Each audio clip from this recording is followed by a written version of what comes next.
Welcome to the Wife Stories YouTube channel. New video every day, and don't forget to subscribe. Here we go. I was sitting in the car, waiting. The dashboard clock read 10:47 p.m., but I'd been out here longer than an hour, hunched forward, arms resting on the steering wheel. The engine was off, and the only sound was my breathing. Steady, slow, like I was trying to calm myself before a fight. A small street lamp buzzed across the road, flickering every now and then, and I watched that blinking light as if it might reveal something I still didn't understand. My phone lay face up on the passenger seat, mocking me with its silence. Evelyn should have been home by now, but she wasn't. That was part of the reason I was out here, in the dark, refusing to go inside. I just couldn't face the stale emptiness of our living room, the stifling quiet of a house that should have been filled with warmth, but had turned into a husk. I'd been waiting, ironically, for the courage to walk into my own home. I closed my eyes, breathed. Everything in me hurt with a dull, throbbing ache. This wasn't physical pain. It was that deep, invisible bruise that grows when you've kept silent for too long. Over the past few weeks, I told myself 1,000 times to let it go. Pretend. Move on. But there's a limit to how many times a man can watch the same tragedy unfold and not snap. Tonight, I'd realized my limit had been crossed. Now I felt the consequences throbbing in my veins like an electric current. Finally, I opened the door and stepped out. The chill night air in suburban Chicago slipped under my collar, making me shiver. Street lamp. Faint glow. I walked up the driveway, noticing how brittle the grass felt beneath my shoes. At the porch, I fished out my keys and let myself in. As I crossed the threshold, I half expected the usual call. "John, that you?" But the hallway was as silent as a crypt. I kicked off my shoes, left them by the door, and stood there for a moment, scanning the shadows. Part of me wanted to walk through each room, see if she'd come back while I was outside. But I knew she wasn't here. I didn't hear the sound of her phone playing music in the bedroom or the click of her high heels in the kitchen. I knew she wasn't here because I could still smell the trace of her perfume from earlier in the day, lingering and stale. That scent was a ghost, not a presence. I set my phone on the side table, right beside the family photo taken 3 years ago. Evelyn and me, all smiles, the lens capturing what I'd once called happiness. My father's watch ticked softly on my wrist, a gift he'd given me a couple of years before he died.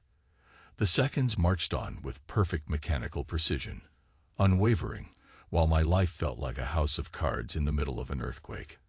I exhaled. Then I flexed my fist and smashed it against the wall by the coat rack. The drywall gave a little, enough to split the paint and send a dull pain up my knuckles. It wasn't a real solution, just a raw, momentary release. I watched my fingers tremble afterward, the aftershock of striking something that wouldn't strike back. The physical jolt was oddly satisfying. It matched the swirl of anger inside me that I'd been trying to contain for too long. I remember the exact moment I realized something was horribly wrong between us. Not just a small misunderstanding, but a slow, creeping rot at the core of our marriage. I was coming home early from a business meeting, maybe 3 weeks ago, carrying a stack of files I'd planned to read over the weekend. Evelyn was in the kitchen, her phone lit up in her hand. I walked in, and she turned around too quickly, like a child who'd been caught stealing cookies. Her eyes darted, trying to gauge how much I'd seen. But I hadn't seen anything except her face, which was enough. I knew that look. I'd worn it myself once or twice when I was younger. That half-guilty, half-thrilled expression of someone who's hiding a secret. The only difference was she didn't laugh it off or explain. She didn't even try to cover it with a polite lie. She just slid the phone into her back pocket, poured me a glass of water, like it was the most normal, everyday thing, and murmured, "You're home early." She was smiling, but her voice had that forced brightness. I remember setting my files down on the table and wanting to ask her right then, "What's going on, Ev?" But I couldn't. My chest felt tight, and all I managed was a nod and a small grunt. I think maybe I was afraid of the answer. Over the next few days, I noticed little things. Her phone always angled away, locked the second I came near, a growing distance in her eyes, and absent-mindedness in the evenings. But none of that truly sank in until I discovered she'd added a new profile to our family Netflix account, one with a mocking little avatar. At first, I thought maybe she'd made it for a friend or relative, but the name said Rick. I didn't know a Rick, not one who'd be part of our plan. I stared at that name on the screen like it was poison. The moment I saw it, something inside me twisted. She had used our joint account, the one we'd set up right after we got married, the one we shared with my mother until she passed, the one that literally carried a piece of our domestic life. Adding him there, that meant she was no longer hiding. It was like a silent proclamation that he was important enough for the same privileges as me. My reaction was part shock, part anger. I felt a wave of sickening heat flood my stomach. I confronted her in the living room that night. "Evelyn," I said, swallowing the bile. "Who is Rick?" She looked at me with wide eyes, said nothing for a few seconds, then forced a casual shrug. "Oh, just a friend. We share some shows. He asked if he could watch." A friend. If I'd had any lingering illusions, they died with that nonchalant answer. You don't add some random friend to your joint Netflix. You don't share your personal watch list or your private life like that, especially when your spouse is in the same house. Yet I didn't explode. My mind was reeling, but I just said, "A friend, huh," and walked away. Part of me hoped she'd come after me with an explanation, tears in her eyes, anything. She never did. That was the day I knew there was another man. And more than that, I knew she had stopped caring if I found out.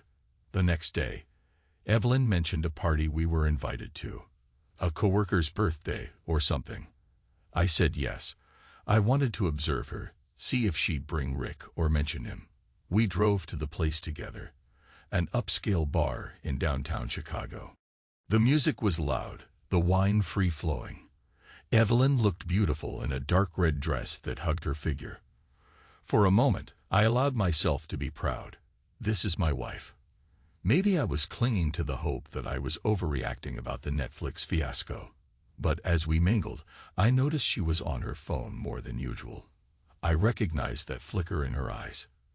Anticipation. Excitement. She was reading messages and responding with trembling fingers. My own phone stayed silent. I took a deep breath. If she was expecting me to pick a fight here in public, I refused. We parted ways during the party, drifting through different circles. People were talking about investments, real estate, TV shows. I remember holding a glass of wine, swirling it around, not really tasting it. My focus was on her. She'd slip into a corner, phone in hand, tap out a quick text, then return to the group with a slightly giddy smile. Occasionally, she'd glance at me, like she was checking if I was watching. After a while, I got tired of the cat and mouse game. I moved to the edge of the bar, scanning the crowd to find something, anything, to hold my attention. That's when I overheard a snippet of conversation from two women behind me, presumably about Evelyn. One said, "She's with that web designer guy, right? He's cute but trouble." The other laughed. My chest tightened. So it was known to some. This wasn't an accident. This was out there, a rumor floating around that my wife was hooking up with some cute but trouble man. I left the party without saying goodbye. Evelyn and I had driven together, but I simply walked out and hailed a cab. I didn't text her. For the first time, I wanted her to taste the confusion of not knowing where I was, what I was doing. I spent the night in a cheap motel, too worked up to sleep. My thoughts hammered. She doesn't care if I find out. She doesn't care that our marriage is unwrapping like a spool of thread. I swallowed something bitter and told myself to keep my composure. I'd figure it out. I always do. 2 days later, I found a reason to leave work early again. Something in me wanted to catch them, plain and simple.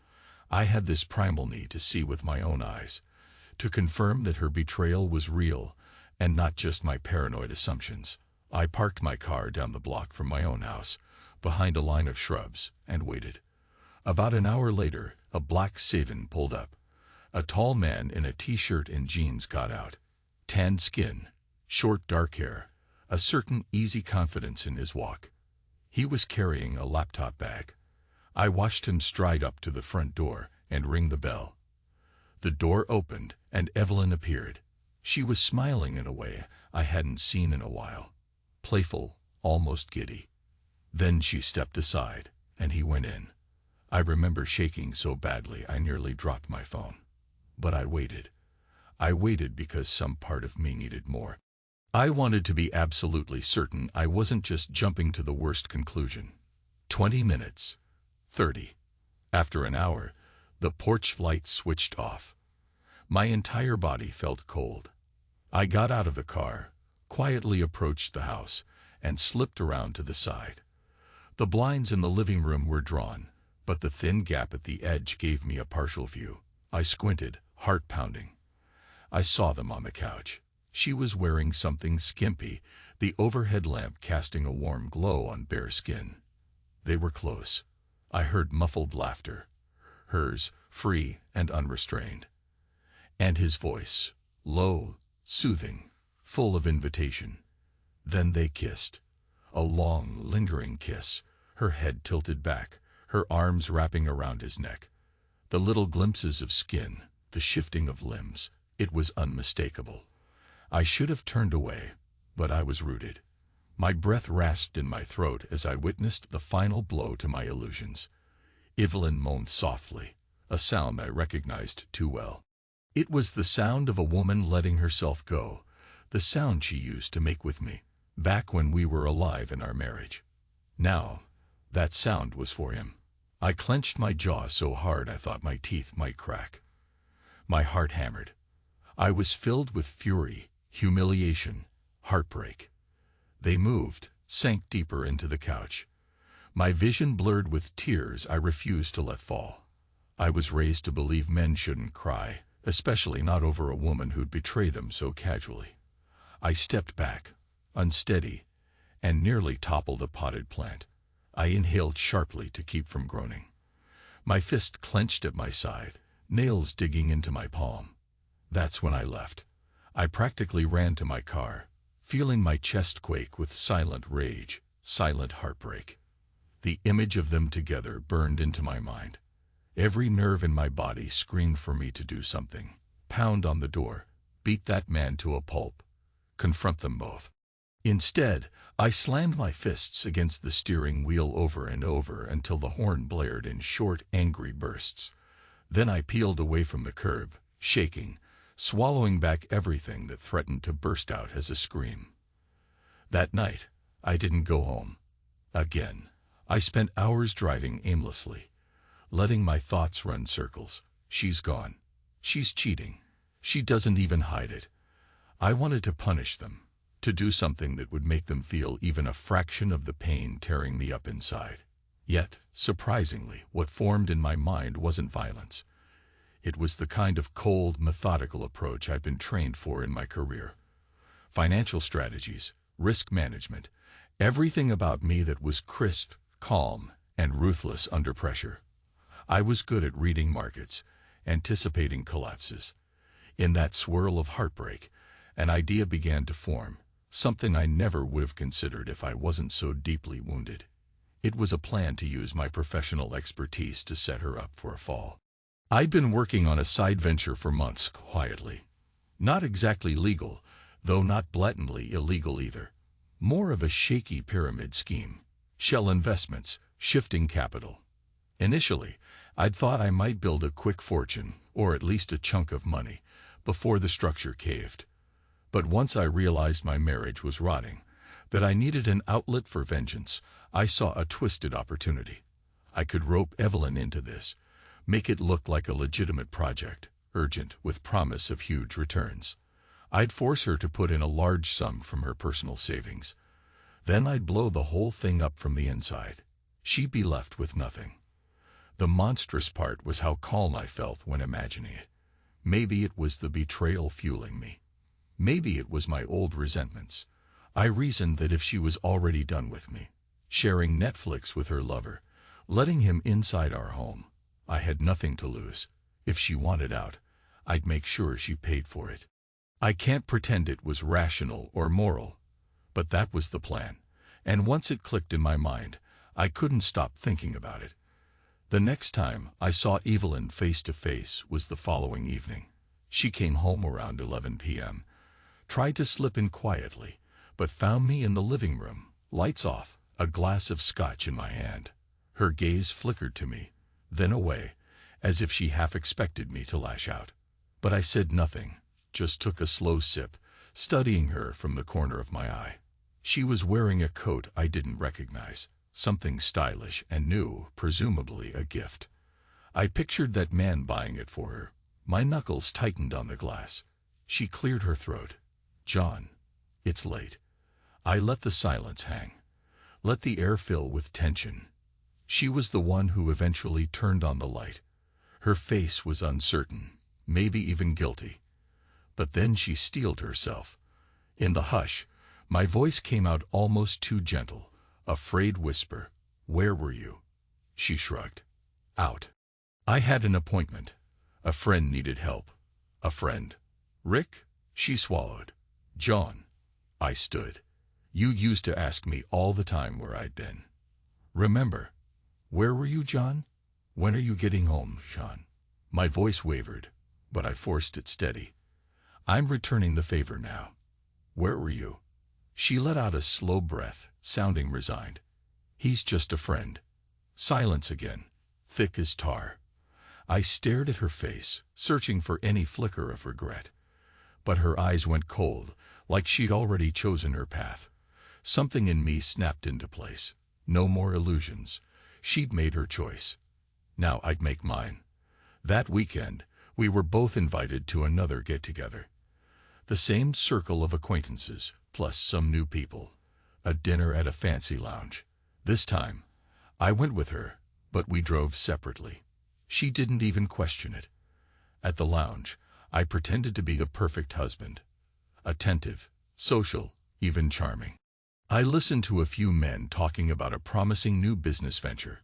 I flashed my business cards around, sowing seeds of interest in the shady project I'd developed. My plan needed an audience. Evelyn drifted off, laughing with her circle of friends, possibly messaging Rick under the table. I let her. She didn't know I'd be using that same crowd to stoke her jealousy, to show I had people interested in me, in my finances, in what I could offer. I wanted her to see me as unstoppable. Maybe I wanted her to realize she'd miscalculated. Toward the end of the night, we found ourselves driving back to the same house, her car in front, mine trailing behind. In the driveway, I got out and confronted her right there in the cool evening air. "Hey," I said quietly, stepping closer, "I've got a proposition for you." She frowned. "What?" "You and I began. We've both been distant, right? Let's fix this. I'm about to undertake a new business project. It could be huge. But it'll need some capital, a chunk of savings. If you invest, if you do it with me, we'll see a massive return in no time." Evelyn's face was a mix of suspicion and curiosity. She hesitated, crossing her arms. "Why are you telling me this now?" I forced a tight smile. "Because I want you to have a stake in something real, not just." I waved a hand, letting the rest hang. "Not just hooking up with a web designer, not just drifting out of my life. If you want to prove we still have something together, invest in me. Invest in this. If you don't, then walk away."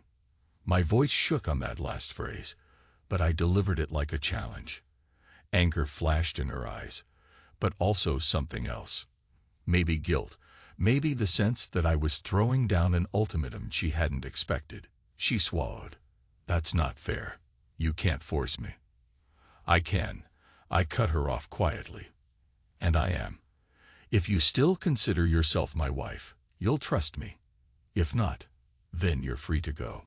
I won't stop you." Her eyes brimmed with some complicated emotion, but she nodded finally, turning away. "We'll talk tomorrow," she said. Then she went inside. I stayed out in the driveway, watching her silhouette vanish behind the door. My heart thumped a wild beat, but my mind was chillingly calm, the plan still forming. She could call my bluff or meet me halfway. Either way, I'd make sure her illusions shattered.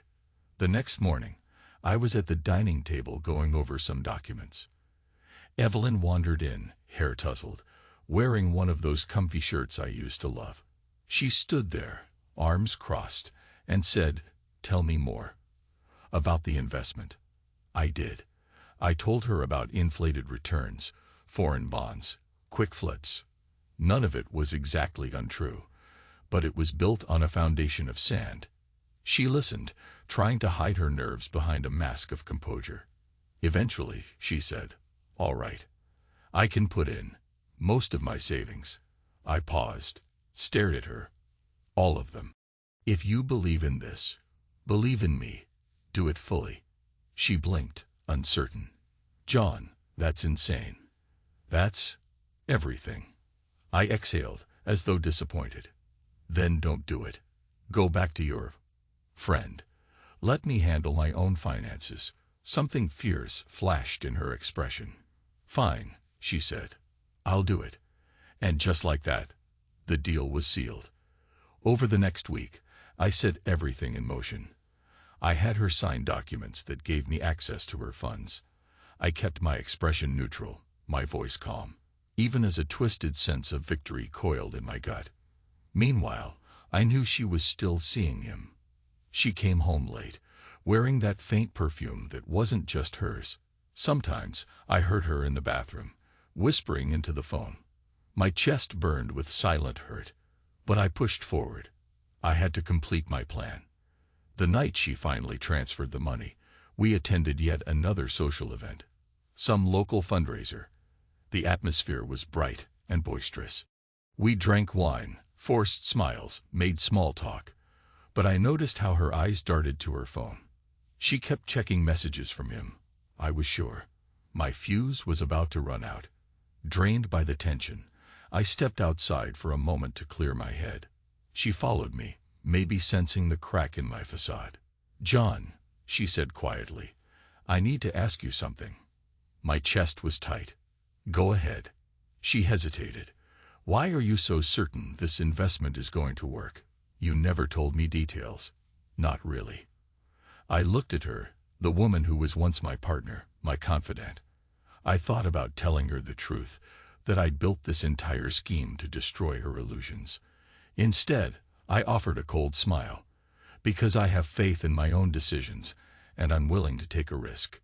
She was silent. Then she looked away, biting her lip. I watched her, heart pounding.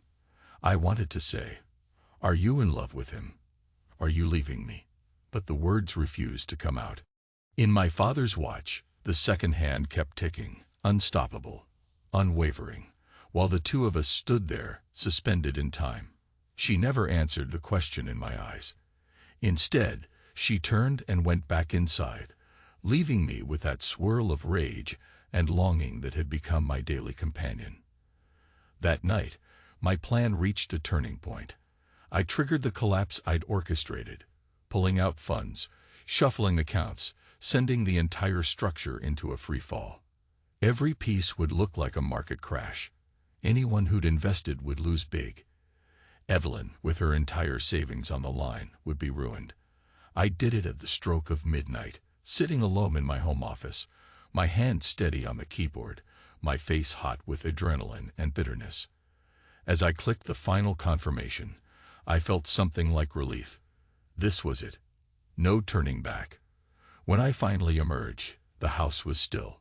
Evelyn was asleep, or so I thought. But as I made my way to the bedroom, I found her in the living room, perched on the edge of the sofa, phone in hand. The lights were off except for one small lamp. She looked up at me, eyes reflecting that dull glow. "Everything okay?" she asked, voice guarded. "Yeah," I said, heading to the kitchen for a glass of water. "Everything's fine." She stared at me for a long moment. "You look different." I forced a laugh. "Long day." Then I left her there, in the dark, mind still humming with the knowledge of what I'd just done. Morning light filtered through the curtains, pale and cold, when I woke. Evelyn was up before me, at the kitchen table with her laptop. The tension in her shoulders spoke volumes. She didn't look at me when I came in. She was staring at the screen as if reading a death sentence. I poured myself a coffee, took a measured sip, and waited. Finally, she closed the laptop. Her knuckles were white.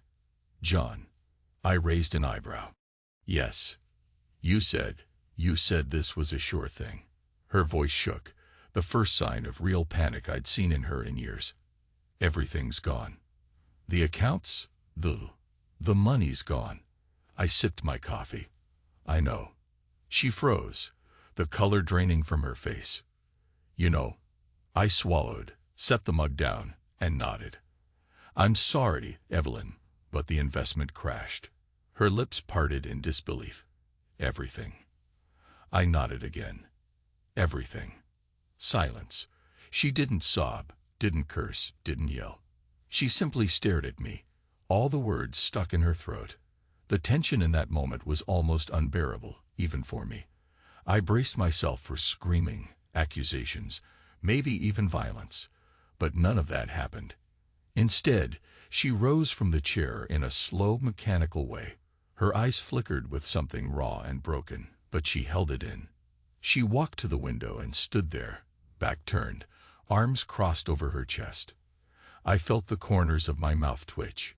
I wanted to see tears, wanted her to lash out, blame me. Part of my twisted sense of justice demanded she show me the pain I'd felt. But she just stared out into the street, silent. That was almost worse than any shouting. "Ev," I said, my voice low. She didn't reply. Her shoulders didn't shake. She was impossibly still. "Are you?" I trailed off, not sure what I was even asking. "Are you sorry? Are you leaving me now? Are you going to run to Rick and cry on his shoulder?" But she offered no answers. And so I stood there, coffee growing cold in my hand, listening to my heartbeat thump in my ears. A numbness was already creeping over me. The sense that I'd won, if you can call it winning. I'd exacted my revenge, destroyed her financial security, cut off her options. Yet it felt hollow, an echo in my soul. The entire house felt like a tomb, with neither of us speaking. Eventually, Evelyn turned around. Her gaze was vacant, as though she'd retreated somewhere deep inside herself. She walked past me without a word. I heard her go into the bedroom, gather a few things, then head for the front door. I followed, my chest tightening. She paused by the door, turned the knob. Before stepping out, she looked at me, eyes still emotionless. Her voice was barely above a whisper. "Congratulations," she said. Then she left, the door clicking shut behind her. For a moment, I stood in the hallway, staring at the empty space where she'd been. My revenge had landed with devastating force. She must have realized the marriage was unsalvageable. Maybe she hated me now. Maybe she also hated herself. But she was too drained to express it. The numbness in that final moment was like a black hole, consuming everything around it. Hours later, I found myself alone in that same living room, the one where Rick had set foot, where they'd shared coffee, or kisses, or whatever. I wandered around, noticing how silent the place was. The dining chair she used was slightly pushed back, a strand of her hair caught on the fabric. The table still held the coffee mug from earlier. Her favorite blanket was crumpled on the couch. Empty spaces, subtle reminders of the life we'd built. I wanted to scream, to fill the vacuum with sound. But my voice got stuck. A day passed without a word from her. I realized I didn't even know she was with him. My heart thudded with conflicting emotions: fear, relief, guilt, triumph. But I remembered the swirl of resentment that had led me here, and I felt that old anger clinging to me. Even if I wanted to call her, I wouldn't. Pride wouldn't let me. The next evening, I got a message from her. "We need to talk. I'll come by for my things tomorrow." That was all. I read it, and stared into space. My father's watch ticked on, unstoppable. I recalled the day I discovered Rick's name on Netflix, how that single moment had stabbed me in the gut. And now, after everything I'd done, all I felt was a bone-deep exhaustion. She arrived the following afternoon. I heard her car pull up. My nerves were taut as I stood in the hallway, waiting. When the door opened, she stepped inside with a couple of suitcases, her expression carved from stone. She didn't look like she'd slept. I let out a tense breath and said, "Evelyn." She ignored me, walked to the bedroom, and started packing clothes. I hovered near the doorway, wanting to speak but not knowing how. The silence was suffocating. Finally, she zipped up a suitcase and turned around. Her voice came out dull flat. "I'll send someone for the rest." I swallowed. "So, that's it." She shrugged. "You got what you wanted, right? I'm out of your life." I stepped closer, that old fury boiling up. "You think this was just about pushing you away? You cheated on me, Evie. Right under my nose. In our home." Her lips twisted in a bitter half-smile. "And you ruined me financially. So I guess we're even." She walked past me into the hallway. I followed. She suddenly turned and asked, "Why didn't you just confront me? Why do all this?" I let out a shaky laugh. "Because confrontation doesn't fix betrayal. I needed you to feel what I felt. The loss, the emptiness. Maybe I didn't handle it well, but I couldn't stand by anymore." We locked eyes for a long moment. Then she blinked, tears threatening to form, but she forced them back. "You know what hurts the most?" she whispered. "You're satisfied with this. That's who you've become." "I'm not," I croaked, voice cracking. "I'm not satisfied." My voice wavered, but I wouldn't let myself cry. "Men don't cry," my father's voice echoed in my head. But my throat was raw, my breathing shaky. She shook her head. Tears balanced on the edge of her lashes, refusing to fall. "Whatever. I'm done." She hauled the suitcase to the door, paused with her back to me. "Goodbye, John." I stared at her silhouette. "Did you love him?" The question emerged, ragged, surprising even me. She set the suitcase down for a moment. Her shoulders trembled. She turned halfway, not quite facing me. "I don't know," she whispered. "I just know I was lonely, and he filled that void." Then she left, shutting the door behind her, as though sealing my fate. I stood there, the echo of her footsteps on the porch fading. In that instant, everything converged. The heartbreak, the hatred, the guilt. I ran a hand through my hair, barely noticing the sting where I'd punched the wall days ago. The house was silent again, like it always was. Hollow. Lifeless. Asterisk for weeks, I avoided the Netflix account, that trivial little sign of betrayal. But eventually I clicked in. Sure enough, the Rick profile was still there. I hovered over the delete button. My entire body trembled, recalling how I'd found out. This simple, stupid detail that had shredded my illusions. Maybe I should have just undone the mistake, erased it. But instead, I left it.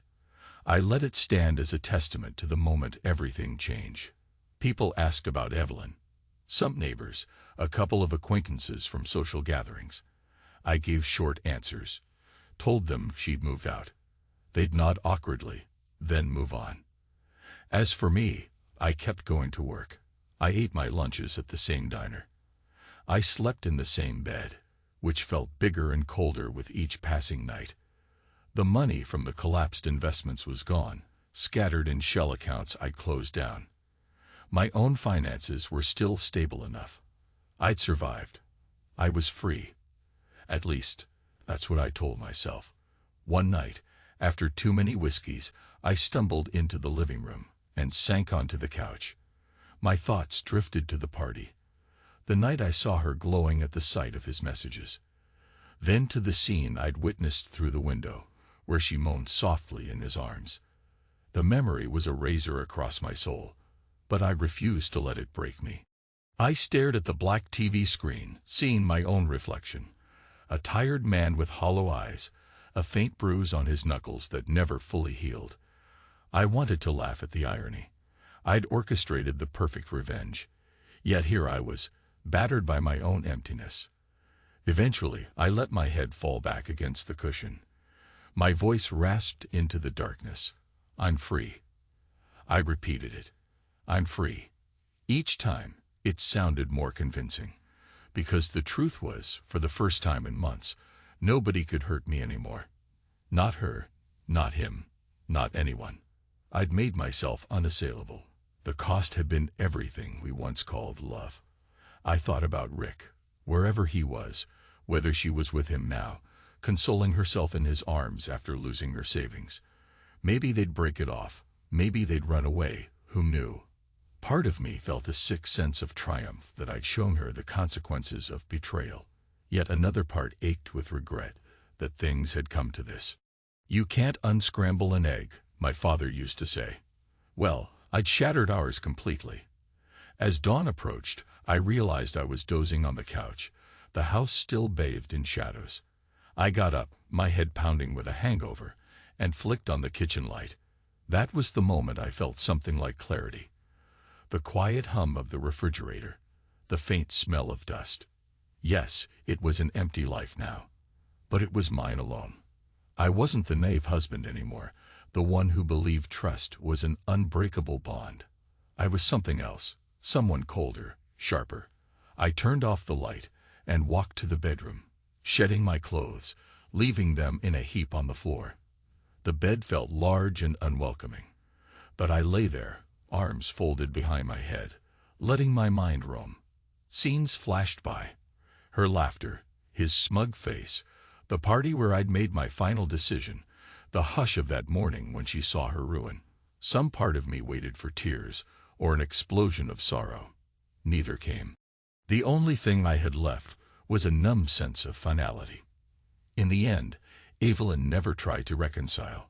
She didn't come begging, didn't ask for restitution. I suspect she understood the cruelty behind my scheme, just as I understood the cruelty behind her affair. We were two people who'd once promised each other forever, now reduced to silent antagonists. And that was that. A few more days passed. One afternoon, I found her wedding band in the bathroom drawer, left behind without a note. I held it in my palm, feeling the cold metal press into my skin. The inside was engraved with our initials, JB and EB, and a date that seemed from another lifetime. I almost laughed at how meaningless that date felt now. I slid the ring onto my pinky just to see, but it wouldn't go past the first knuckle. I placed it back in the drawer, closed it carefully, and walked away, concluding it was better for that symbol to remain in the shadows. I received a text that night from an unknown number. I hope you're happy. No name, but I knew. My jaw tightened.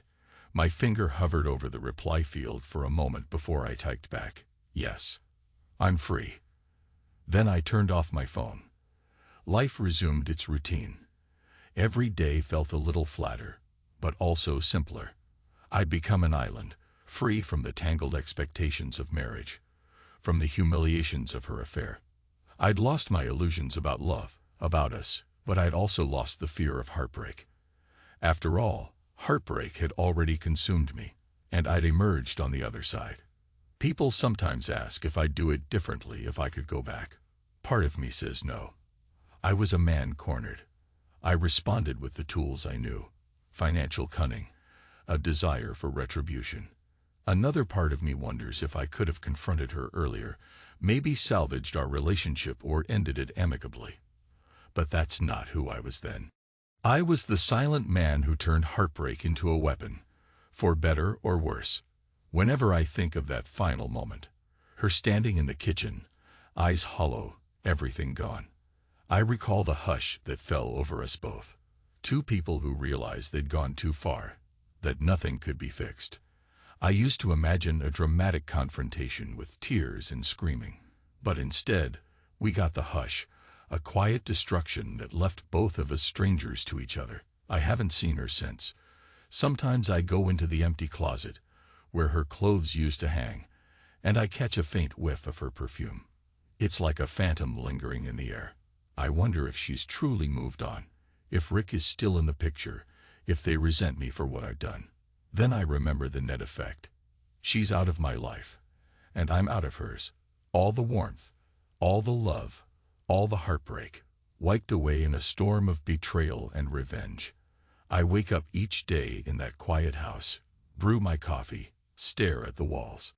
My father's watch continues its steady beat. Sometimes I think about punching another hole in the drywall, but I resist. I've already done enough damage. Instead, I let the day drift by, aware that my chest no longer tightens at the thought of her. The pain has seeped deeper, turned into something else, an acceptance of emptiness. And so I go on, carrying this story inside me, the story of a marriage that died by 1,000 cuts. Maybe there's no hero here, no real victor, only two wounded people who made terrible choices. If someone asked me to define my life now, I'd tell them, I'm unstoppable. I destroyed what once destroyed me. I won't let another person get close enough to wound me like that again.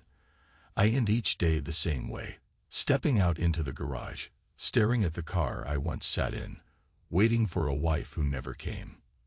That memory used to sting. Now it just feels like a cautionary tale, one I'll never repeat. If that means solitude, then so be it. I breathe in the cool evening air, let it fill my lungs. I'm free. And if it tastes more like ashes than triumph, that's just the price I've paid. The final thought that always crosses my mind before I turn in for the night is that men aren't supposed to cry. My father told me that. I don't know if it's true. Maybe some men do, but I never let myself. Instead, I learned to bury the hurt so deep that it turned into something lethal. I let it fester until it became a weapon. Sometimes that weapon takes out the enemy. Sometimes it destroys you from the inside. But as of now, I'm still here, still breathing, still standing. And for better or worse, that's all I've got left. If it comes with a darkness inside me, so be it. At least no one can ever break my silence again. At least no one can add another name to my Netflix profile. At least I know, when the morning light slants across my empty bed, that everything I was clinging to is gone, and I no longer have to pretend otherwise. Yes, I'm free. I'm unstoppable, and I'm alone.